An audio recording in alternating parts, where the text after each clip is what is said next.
Hey everyone, welcome back to Real Beans. So this is a big one. Not only is this the season finale, but we've officially hit the 1-year mark. I started this show with a simple idea. What if we paired films with coffee the same way that people pair wine with food? And honestly, I had no idea if anyone would care. But here we are, 25 episodes later, and I'm just incredibly grateful. I need to take a second to thank some people. My parents, Bob and Karen, and my family, my close friends, everyone who's supported this show, and you know who you are, and especially the guests who've come on and made this podcast so much better than I could have done solo. Danielle Aubuchon, Casey Holtum, Alan Stafford, Catherine Haran, Mark Biscady, and Josh Rozett. You all brought insights and energy that elevated these conversations, and I genuinely don't think that Real Beans would be where it is today without you. Looking ahead to Season 2, I'm excited. There are so many more pairings to explore, returning guests to welcome back, new voices to bring in, and we're just getting started. And speaking of full circle moments, today's guest is Josh Rozett, who was with me for Episode 1. It felt right to bring him back and close out the season. So sit back, relax, grab your coffee, and let's talk about Thelma and Louise.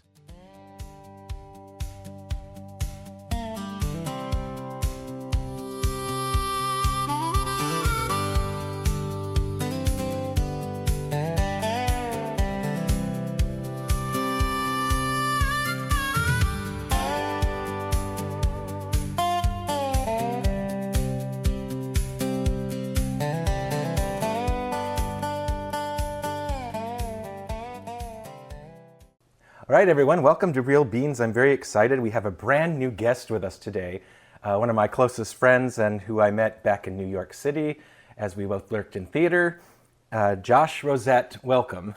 It's great to be here. Thank you so much. Thank you, and thank you for introducing me to this film, Thelma and Louise. I had never seen it before, and I was just so glad to see something new, and I know that you've enjoyed it in the past many times. So let's just start off with just how you began this journey with the film and what really brings it out for you. Well, I first saw this film, believe it or not, in a movie theater back in the Paleozoic age in 1991.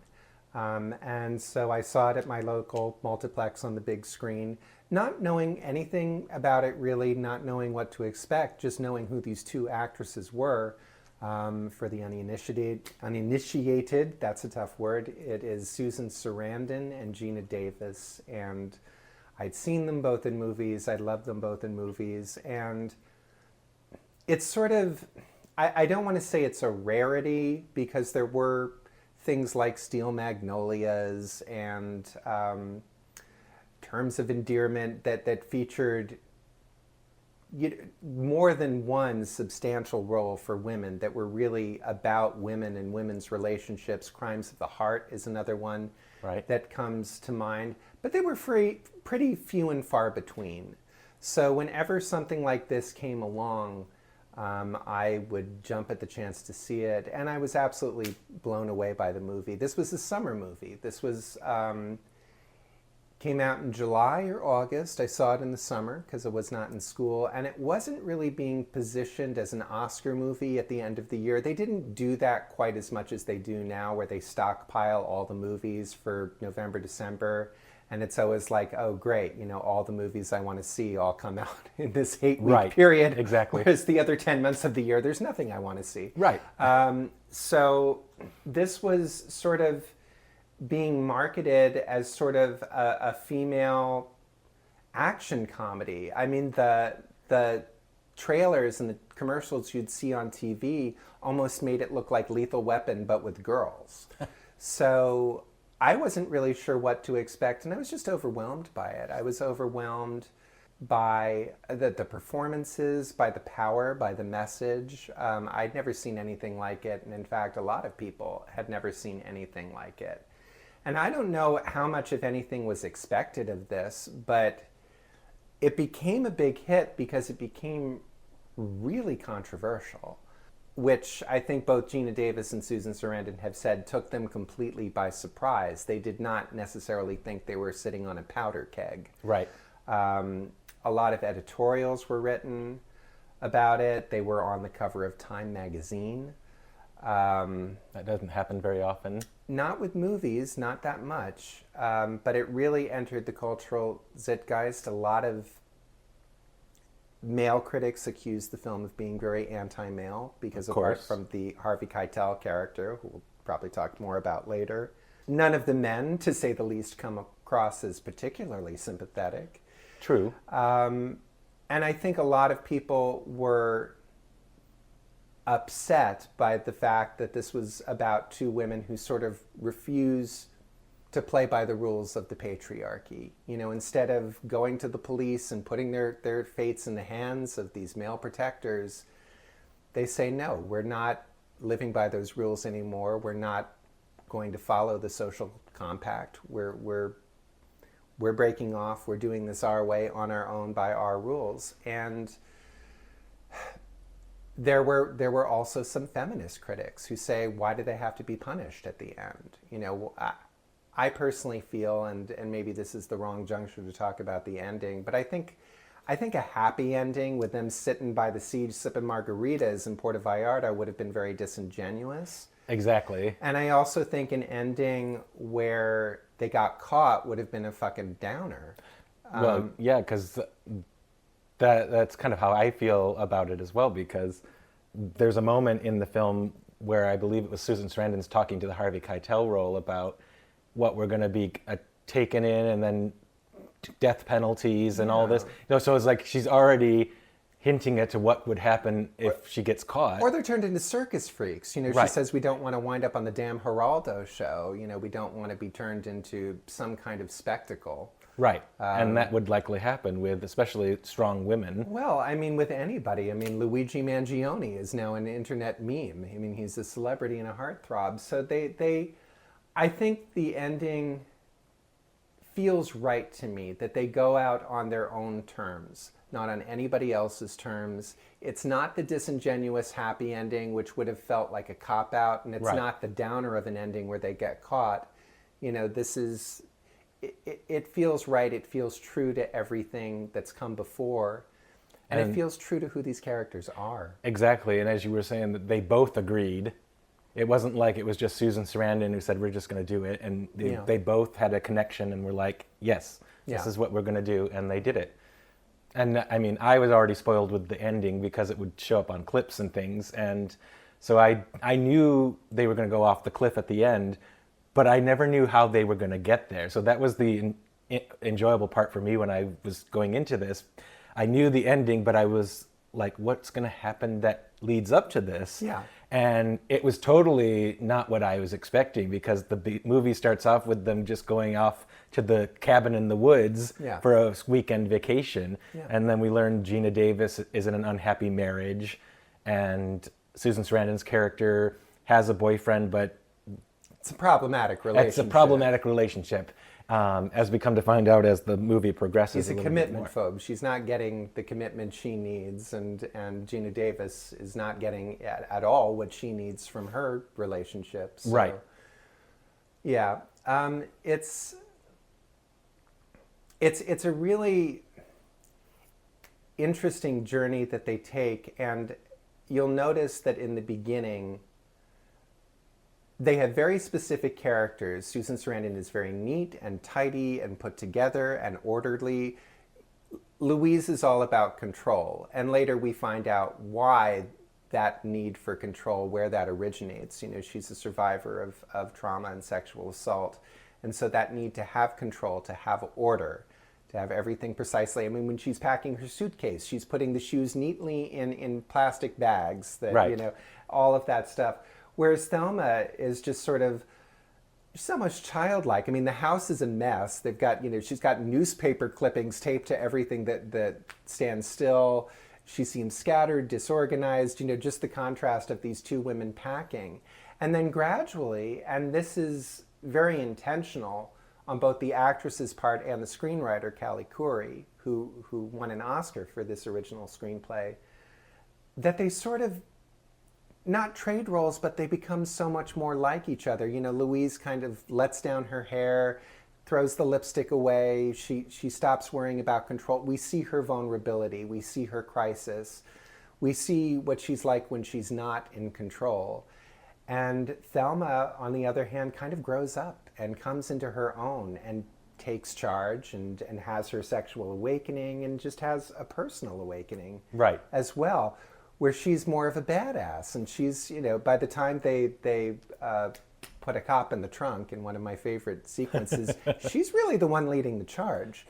And it was very intentional to have them look very much alike with the streaming, you know, red hair and where they really become one in so many ways.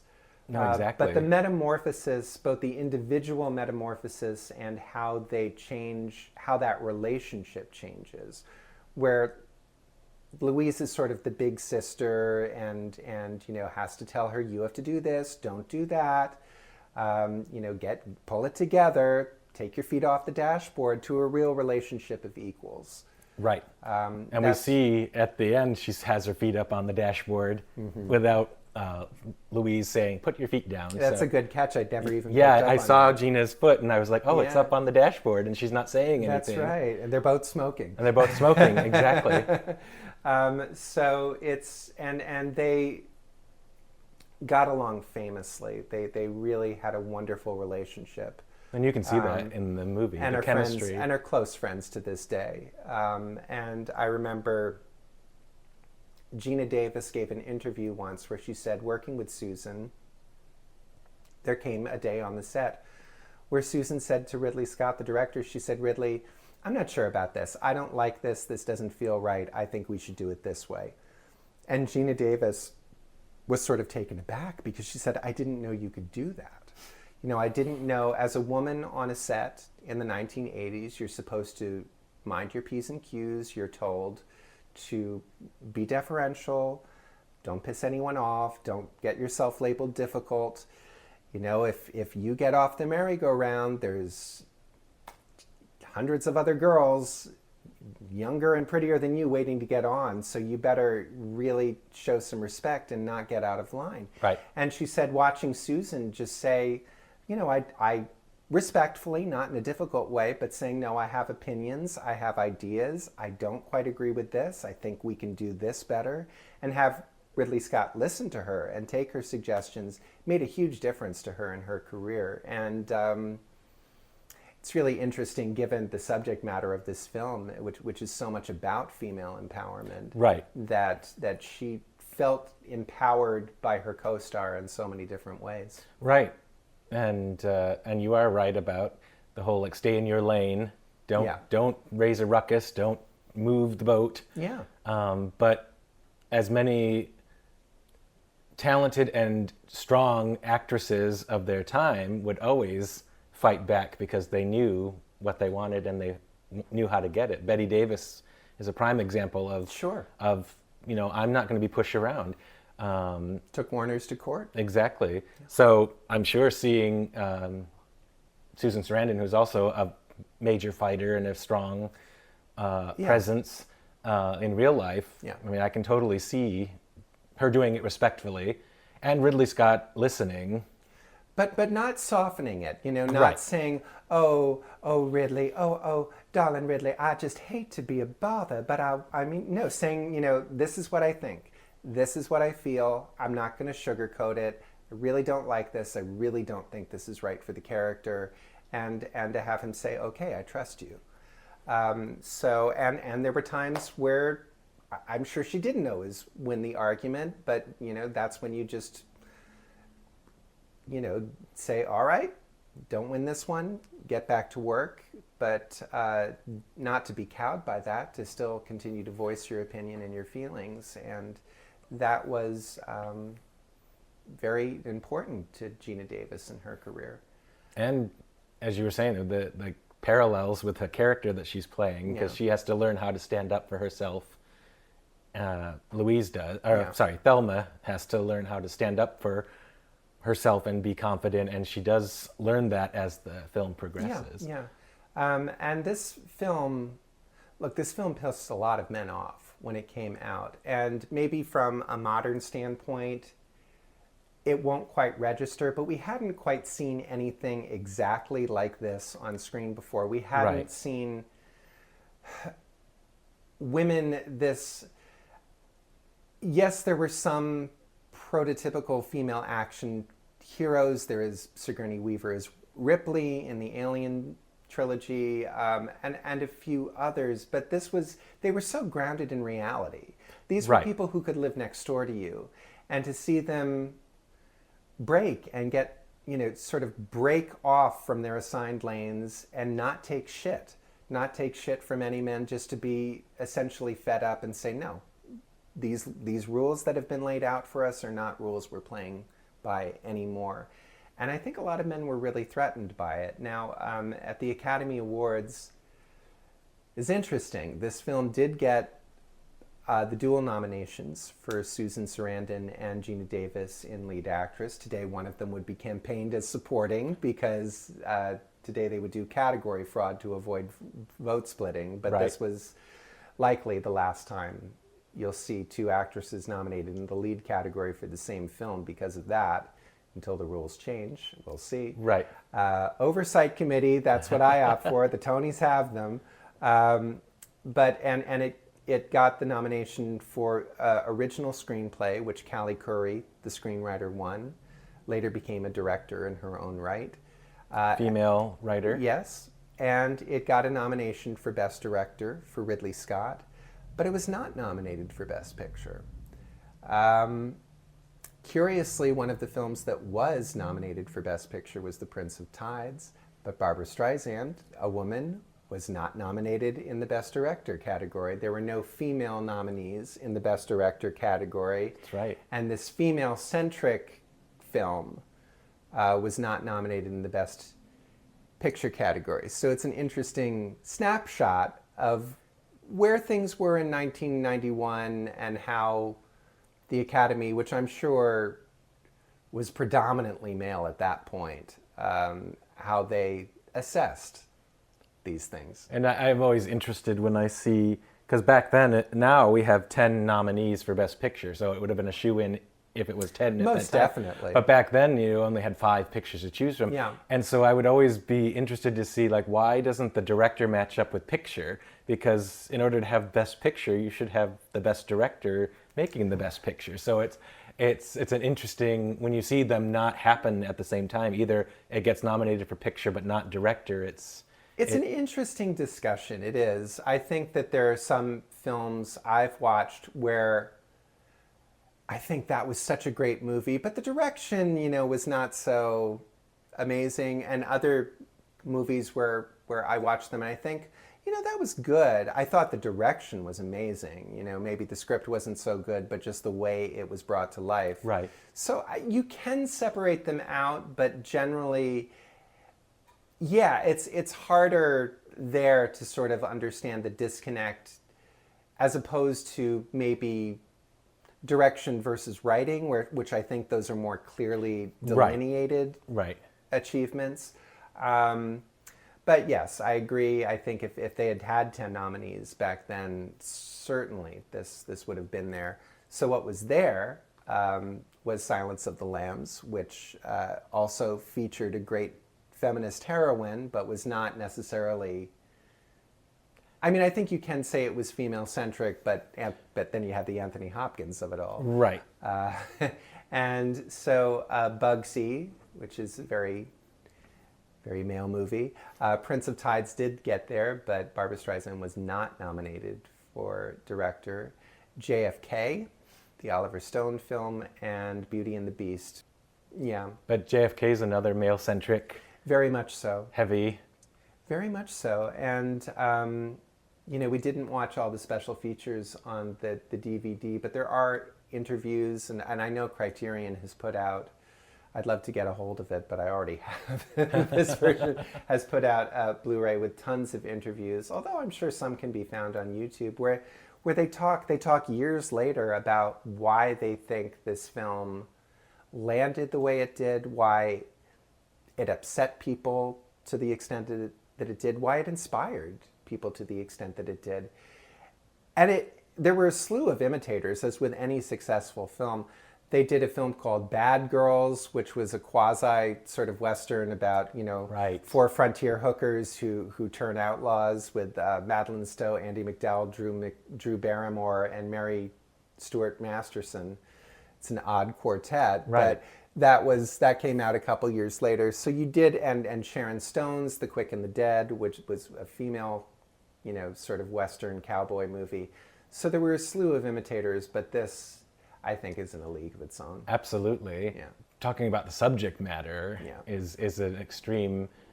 Films don't always take a subject matter like that and treat it with as much respect in the movie as with sexual assault primarily. You've got Louise's keeping it all inside, like she's not talking about it, which you can see the way she's reacting to especially when Geena Davis is trying to pry into her life. She doesn't want to talk about it. No, I think they have very different responses to their two assaults. I mean, we obviously we don't see Louise's assault, but we know it's sort of shut her down to a certain degree. She has to be in control. This is someone who maintains very tight control of everything. Will not talk about Texas, will not drive through. There's a great line where Louise says to Thelma, find us a way that doesn't go through Texas to get from Oklahoma to Mexico. And Thelma's like, but look at this map. The only thing between Oklahoma and Mexico is Texas. Yes. Yeah, brilliant line. This is another thing I love about this movie so much. Because it is serious, it is confrontational, it is very dramatic, but there's humor. Yes. There's so much humor. And I want to know, for you, how did you feel? Because when people have criticized this film, they've said, well, some of the sequences are a bit too jokey and they don't quite fit tonally. They talk about the scene where the cop pulls them over and they wind up turning the tables on him and locking him in the trunk. Or the scene where they blow up the oil rig, and they say it's just too jokey, it's too silly. I personally don't feel that way, but I'm curious to know how you felt the humor fit into this film. Did it ever seem not of a piece with the film itself, or did you feel it was well integrated into the whole? I feel it was integrated well. It felt real. Yeah. Because, the line about Oklahoma and Texas being in the middle, I can hear somebody saying that while looking at a map and being like, well, where else it's absurd that you want to go someplace else. So it definitely felt grounded to me. And the whole blowing up of the tank, it was a good rite of passage almost, because this trucker that they keep running into is just a disgusting pig. Can we swear on your podcast? Yes. So I mean, at that point, they're just out of fucks to give, right? Yes. They're like, we fucking had it. We're gonna do what we want. We're already criminals, We've already committed just about every crime you can. So we're not gonna take it from this asshole. Right. Well, and they give him the option to apologize. You can apologize. Now, imagine. I mean, if we have the picture we have now, but imagine if he had apologized. Then he probably wouldn't have been shot at. Well, probably not. Although he was not shot at. They blew up his nice big truck. Yeah. That man probably got fired from his job and had a hell of a time explaining to his wife what happened, why he lost his job when he got home. But I think the humor is needed. I think without that, it would be so depressing. Oh, yeah. It would be really... So the humor is a much needed element. And it's always sort of pointed in a way. Even like this silly little sequence where an African-American bicyclist discovers the cop locked in the trunk with the air holes saying, help, help, please get me out. And how does a black man respond to a white cop asking for help in 1991? Blows some marijuana smoke into the air holes. So it's just a little twist. Yeah. A little twist of sort of contempt for authority and sort of refusing to kind of play nice and take a subservient role to the people who are your oppressor, to the patriarchy. So that's a theme that runs through the entire thing. But maybe we should talk about the fact that there are some good men. Yes, yes, because I made a comment about that because Harvey Keitel is in this movie, and of what I've seen of Harvey Keitel's movies, mostly Sister Act, and I haven't seen many of his what was it, Bad Lieutenant, and some of his hardcore dramas. But I just remember him always looking and feeling very authoritative look on his face, like don't cross him at all, or he's going to knock you down, and he's going to berate you. He's going to do this. But here, he's wanting to help Louise because we come to find out he knows exactly what happened back in Texas. Yeah. And he's trying to make people understand that it's not.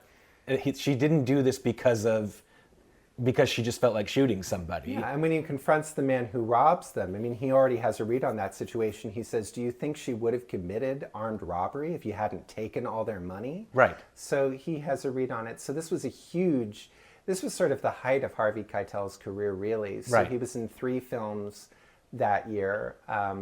This one, Bugsy, for which he was nominated for an Oscar in the supporting category, and Reservoir Dogs, which is the beginning of his association with Quentin Tarantino. Right.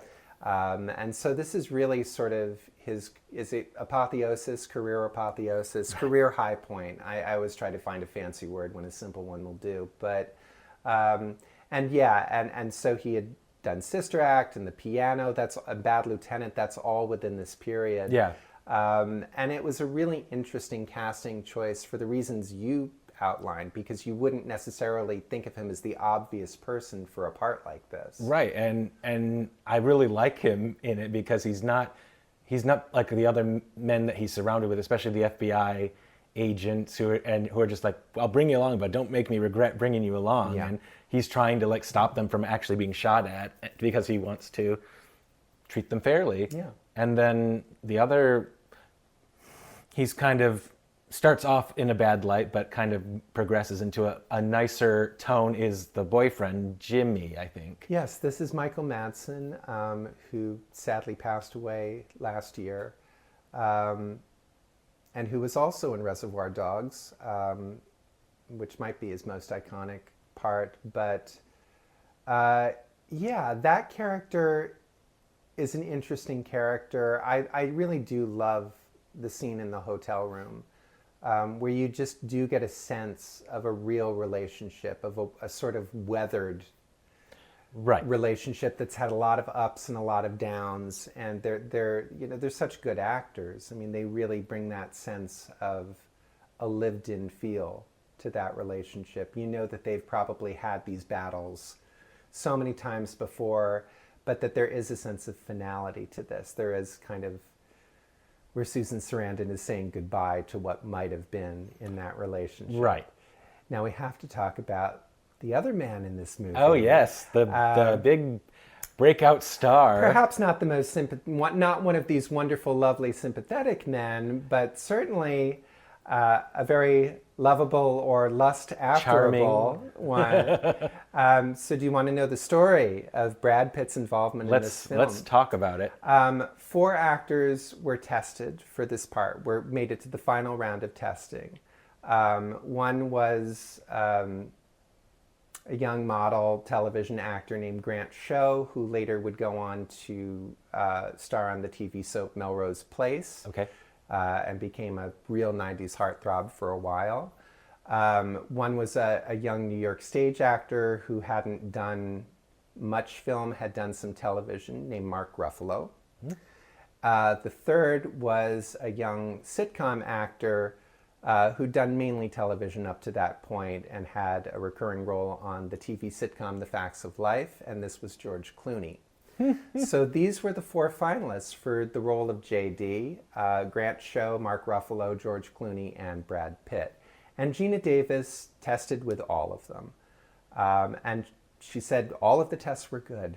But as she was leaving the room, she turned to, it must have been Ridley Scott, and she said, well, do you want to know what I think? And they said, sure. And she said, well, the blonde one. I mean, come on, because she just said there was something electric. It was lightning in a bottle that this was the person for that part. And And in fact, they did have a fling while making this film, and I don't think anyone could blame either one of them. No. But well, and you can see the chemistry with them crackle. Well, it's just it was one of those film. I don't know if it was his film debut. He might have done a few little. He did like Chopping Mall and stuff like that. Right, beforehand. like this was one of his like earlier. Right. So, but that's the kind of film performance where you go, "Who is that? Oh my God!" It's sort of like Angela Lansbury in Gaslight, where everyone was like, "Who is that? And then, that is somebody." Exactly. And sure enough, he became. It was almost immediate. I mean, the kid was on every magazine cover. He got a flood of film offers. And so this was what launched Brad Pitt in earnest, and you can certainly see why. Yeah. I mean, sexy as hell, charismatic as hell, and has funny. The perfect sort of air of mischief. You know, you need to have that kind of mischievous, seductive quality. But yeah, and he's a likable guy, but he's also not one of the... He's a bad guy in the sense that he steals from them. Yeah. But in a way, he's not also like treating the women badly. Well, I think you can't help but like him. He's like a lovable scoundrel. Which is why Thelma keeps going with him. Oh, well, that's one of the reasons. I think she's when she's looking at him in the rearview mirror and saying, "I love watching him walk away." Right. So do we all, Thelma. So do we all. But yeah, this launched one of the great Hollywood careers. I mean, I can't think of many people who are bigger movie stars than Brad Pitt is. Right. And this was the film that really launched him. And so, because I know you're a lover of Alien, and trying to think. I mean, Ridley Scott. It's mostly been kind of action-oriented things that he's done. I Blade remember, Runner and Black Hawk Down. Yep. So I think he was an unusual choice for this in some ways, but in other ways, I can see why he's absolutely the right choice. So interested to get your perspective. What did you think of Ridley Scott as a director of this particular film? I mean, he knows how to tell a story. Mm-hmm. I mean, you see that in Alien and Blade Runner and a lot of his other films. He knows how to take the story from beginning to end and really not mess around and not mess up anything. And nothing seems incoherent from beginning to end. You know exactly what path you're on. Plus, he throws in a lot of magnificent shots. There's one shot in particular, I don't know why it really set with me, but you see on the left side of the road, Thelma and Louise are driving past a crop field, and all of a sudden, out of nowhere, this plane cropter, the dust cropter, comes next to him, kind of like just out of nowhere. And it's just a beautiful shot to look at for me, because they're also in sync with each other. So I like when something is in sync on a picture, because it just has a good feel to it. Plus, also, it feels that open. The plane is just like taking off and roaming free, as it were, even though it's doing the crop dusting. But it's had that feel of like, I'm going to fly away. And then all the shots that are in, I don't know if it's Sedona, Arizona, or if it's, but with all the big rock formations, and then the Grand Canyon, those shots are just they're so quiet and peaceful, and like, you know, you're in the middle of nowhere, even with them talking to each other. You hear their noises and their sounds, but around them is just so beautiful and quiet. Almost like that's what they need at that moment, is that they've been running so much, and now it's like, this is their moment of calm and like seclusion, where they can like actually probably sit and think or rest from what they've been going through. But all of that wide open space shots are just, makes you feel the seclusion, and feel what these characters are likely going through when they're trying to get from point A to point B without having to get on the major highways where they know they'll get caught. No, I really loved what he did. Yeah. And I can see, because with some of the action sequences in this film, you can see why he was the right choice to, I mean, because there's all them driving on the sand and the dirt roads and things, and just like spinning out of control in some points, and then the cop cars flying off of the roads and crashing. Right. He handled that really well without it feeling like a circus. Yeah, I think I agree with everything you said. I think this movie needed a director of action films. It needed, I can imagine with horror some nice little director of nice sentimental little women's movies, having, these lovely tinkly musical cues when it's time to reach for the Kleenex and making it where this movie is a movie that's in constant motion. Yes. And those action sequences, that chase sequence at the end has so many moving parts. Oh. It's a hard-edged, hard-driving. I think it eschews easy sentimentality in ways that maybe female-centric movies of this particular period don't always do. Right. So I think they needed a director who would really give it an edge and would respect the toughness of the material and not lean into the sentimental. It's about women bonding and crying together and loving each other. And no, it's about two fucking badass broads on the lam, exactly. on the run for their lives. And it has that hard charging energy that good action films always have. Absolutely. And that thrust. So I think he was an excellent choice for the and material. Being nominated for I forgot that he was nominated for Best Director for it, and it's like I'm glad because he's a director who you could just write off as being just some sci-fi action director who's, Yeah, I would have to look at his full filmography, which I'm going to try to bring up on IMDb, but. No, I think what we know him for primarily is action-oriented films, which is why this is sort of an atypical film on his resume. So let's see what else Ridley Scott has directed. Well, he did The Martian. Again, I think that sort of figures into... Well, maybe he just produced that one. Yeah. Yeah. There's a great, so they presented an award together at the Academy Awards the year they were nominated. They presented editing. And Susan says something anodyne about how the editor shapes the material and can lead the audience to different understandings of what's going on. And Geena says, yes, like the way it was left ambiguous at the end of our film based on how it was edited, what happened to Thelma Louise. And Susan says, but Geena, we drove our T-Bird into the Grand Canyon. I don't think there's anything really ambiguous about what happened. And Geena says, Susan, if Thelma and Louise are dead, there's no sequel. And Susan thinks for a minute and says, we could have bounced.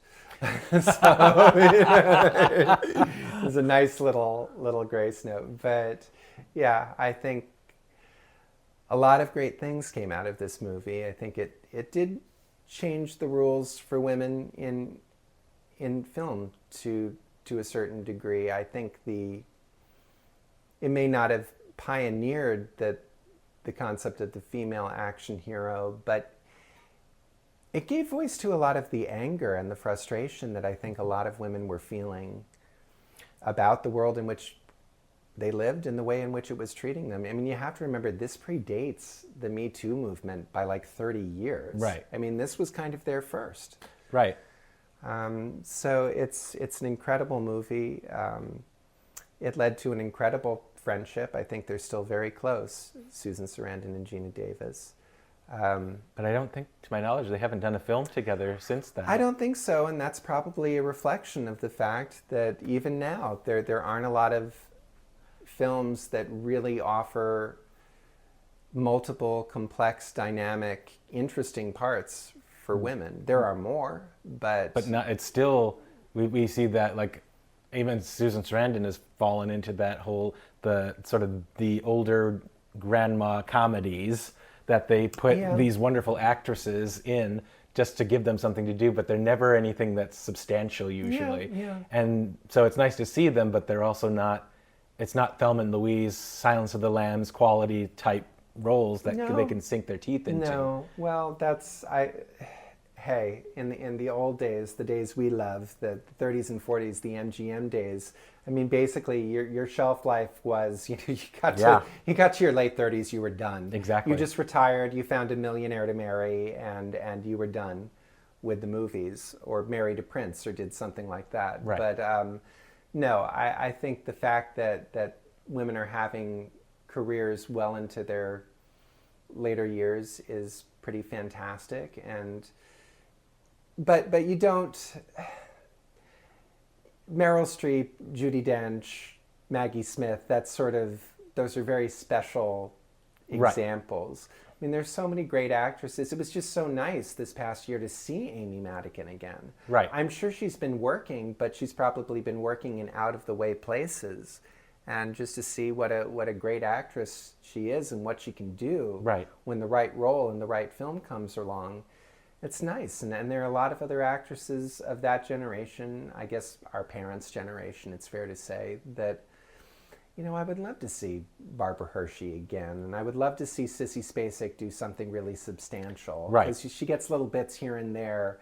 I feel like Diane Keaton, the great late Diane Keaton, kept working, but in, increasingly kind of trivial, frothy little... Her substantial roles were far and few between. And when she did get one, it was like amazing.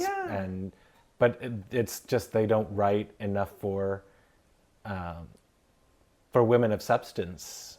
Not much. Even Meryl Streep, I don't think, she's going to do another Devil Wears Prada this summer, but it feels like she hasn't even had very much to do in recent years. But then, of course, you have June Squibb becoming a movie star in her 90s. Right, so, exactly. It's changing. I think it's changing. But this was certainly... Thelma Louise was a milestone. It was, I think, a game changer on many levels, and I think it just holds up brilliantly. Absolutely. I mean, watching it for the first time, it had a very modern feel to now. I mean, there's still themes that are discussed today that we still deal with, and unfortunately, and so it's ripe. This is like why it was sort of ripe for the podcast too, because I felt like I love, as my podcast will attest, and I keep repeating myself, the fact that I like strong women and strong women roles and strong actresses, and then having something with a theme that is still prevalent in today's society that you can still watch and see and feel and still be heartbroken that it's still not addressed as it should be in our time now. Yeah. And I think that's why a lot of men at the time felt threatened by it, because it is, at its core, it's a film that is akin to female resiliency and female power, but it also gives voice to female rage. Right. Because these women, it shows you can be angry without being bitter or a bitch or a shrew. I mean, these are wonderful, funny, vibrant women, but there is anger there. Yeah. There is anger, and the film doesn't attempt to mask that anger. No, not at all. And I think that scared some dudes shitless back in the day. I'm sure. Yeah. So the coffee we're drinking, just so our listeners know, is from Mount Comfort Coffee. And you can find this at Home Goods. They always have this brand at Home Goods. It's a very mild Guatemalan blend. And what struck me about this was one of the varietals is a bourbon. They call it a bourbon coffee bean. And it's a very resilient, heavy, and powerful coffee, much like the Thelma and Louise characters. And so that's why I picked this one, because it's also very smooth, but also has a little bit of a bite at the end of that. Mm-hmm. Yeah, and I had mentioned there was a taste of some, I could smell some bourbon and some hints of chocolate in this. I'm getting that too. It's kind of a sweet bit of acid, a bit of kick, just like our heroines. Yes. So I think it's very well paired, and I think the bourbon notes, I'm not necessarily getting the bourbon notes, but I am getting an earthiness that I really like. Right, you like. mentioned an earthy. Yeah, and which also seems like a really good pairing. So I think Thelma and Louise would, they'd enjoy a cup of this. They'd probably have this at the diner, perhaps. Probably, maybe. And you put milk in yours, and so I did. I'm sure that pulled out a lot of. Sometimes milk can really assist the flavor of a coffee. Yeah, I'm not hardcore like you. I can't do it black, and I only did it without sugar this time because it was paired with a very rich dessert. Right. So in this instance, I could forego the sugar, but I'm a bit of a wuss when it comes to coffee. I need the milk and sugar. Well, you're not alone in this world. yeah. I mean, people love milk and sugar in their coffee, and Yeah. I'm just a truist but that's how I was brought up too, was with black coffee. Yeah. But I think it's a good pairing. I think something that was sort of light and mellow with floral notes wouldn't have suited this at all. Wouldn't be right for this. And then also something that was too dark of a roast, that's too heavy. Yeah. Didn't quite. You needed something that was still, it starts off refined and finishes with a bit of a punch at the end. Yeah. And Mount Comfort Coffee is a good brand for this. They have multiple types of coffees. And as I said, you can find it at Home Goods relatively easily. Yeah, I'm very pleased with the coffee. I am enjoying the coffee very much, and I enjoyed your company, and I'm glad I got to sit with you for your very first viewing. Yeah, full viewing of Thelma and Louise. I was very impressed and extremely happy that I had no idea how it ended or what was the reason for all of it and what led up to it. And even when it started, I still was like, where is this going? Yeah. But the ending still had impact for you. Like after everything, it wasn't like, oh yeah, I've seen this part before. It had a different impact now that you see the journey leading up to it. Well, there's so much with all the cop cars coming, and then all of a sudden you just see them driving, and then you see in the canyon, the helicopter just makes an appearance out of nowhere, and you just saw it's not done yet. And then you have that brilliant moment of them looking at each other, embracing, kissing, and then going off the cliff together. Susan Sarandon had a wonderful line in The Celluloid Closet, which is a documentary about the gay subtext in a lot of movies.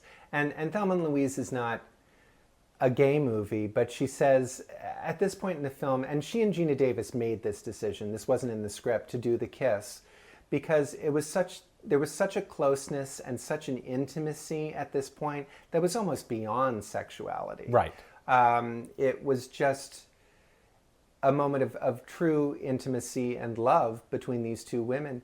And she said, probably the only reason Newman and Redford didn't have sex at the end of Butch and Sundance is because they could whip out their guns faster than they could whip out their dicks. Right. So that was her take on that. And I remember watching The Celluloid Closet, that got a big laugh in the movie theater.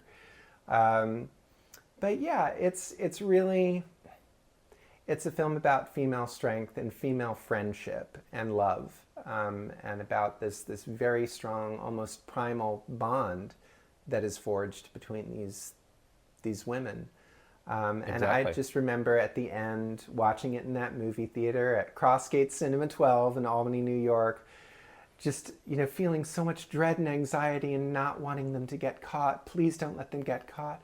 And when they make their decision, I think, oh gosh, oh no. But then when they go off that cliff, it's sort of a triumphant moment. Exactly. Where the music swells and it doesn't go to black, it goes to white. Ridley Scott goes to like a flash of white. That was brilliant. And then immediately shows in the credits, them as they started out taking the Polaroid, and you think they're free.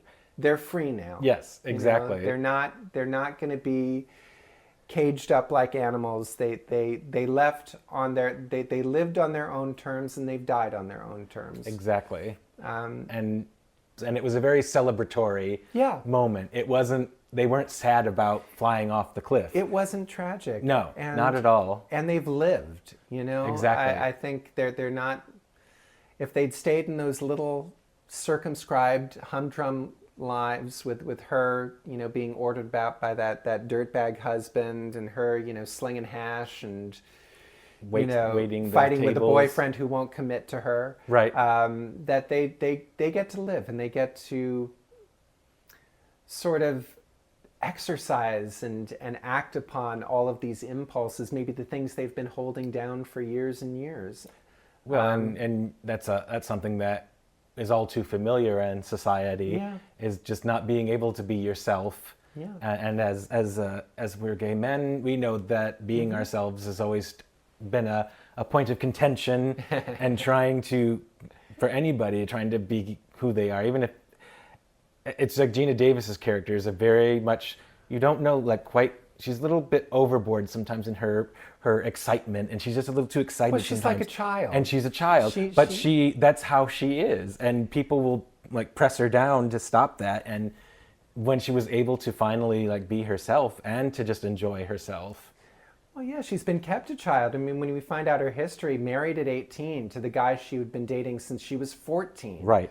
Only man she'd ever been with, who just kept her sort of like a child, and kept her in that house all day and wouldn't let her go anywhere or do anything, or give her grief whenever she wanted to go out and hang out with her friends. And so she basically, it's like a teenager, right, where she can't ask permission to go on the trip she knows she's going to get a no answer to, so she lies and she leaves a note. Well, and it's the brilliant line in there about, I think Susan Sarandon starts it off first and says, he's not your father, he's your husband. Right, and then Geena Davis later on says, you're not my father. And the husband's like, what? Yeah. It's really, you see Thelma grow up and get her bearings and I love that line where after she,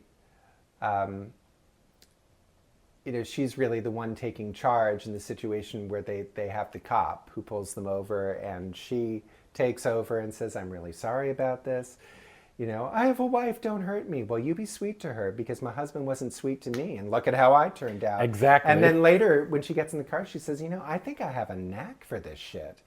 And Louise says, I believe you do. And so she's sort of finding... Well, there's some more of that comedy being put in there. Right. Though I think I have a knack for this. But it's like, this is not some like helpless, scattered, messy little child woman. I mean, she has talent. She has ability. Even if all of that talent and ability is like being, realized in a crime spree, you see, no, this is someone who is quite capable of taking care of herself and finding enjoyment in being independent, right, and being a badass. So it's really, I think they both undergo incredible individual journeys, right, over the course of this film. One woman is sort of like letting go of control, and in a weird way just coming to terms with the life she's led, with what's happened to her, and getting to finally express that anger and grief and sadness.